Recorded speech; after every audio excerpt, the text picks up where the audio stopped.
ನನ್ನೂರು ಶಿವಮೊಗ್ಗದ ಸೊರಬ. ಸೊರಬ ಎಂದರೆ ನಮ್ಮ ಕಣ್ಣ ಮುಂದೆ ಬರುವುದು.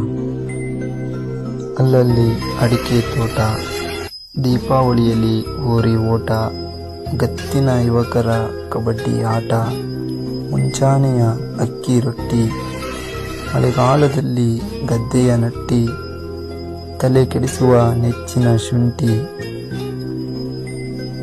ಬೆಳಗ್ಗೆ ಮಾಡುವ ಉಂಡೆ ಗಡುಬು, ಕೆರೆ ಬದಿಯ ಮೀನು ಜಬ್ಬು, ಗದ್ದೆಯಲ್ಲಿ ಸಿಗುವ ಸಿಹಿಯಾದ ಕಬ್ಬು, ಮುಂಜಾನೆ ಕುಡಿಯುವ ಚಾಕಣ್ಣು, ಎಲ್ಲೆಲ್ಲೂ ಸಿಗುವ ಮಾವಿನ ಹಣ್ಣು, ತಿಂದ ತಕ್ಷಣ ಹೊಟ್ಟೆ ತುಂಬುವ ಹಲಸಿನ ಹಣ್ಣು, ಬೇಸಿಗೆಯಲ್ಲಿ ಕೆರೆ ಬೇಟೆ, ದಡ್ಡಿಯೊಳಗಿನ ಕೋಳಿಯ ಮೊಟ್ಟೆ, ಮಳೆಗಾಲದಲ್ಲಿ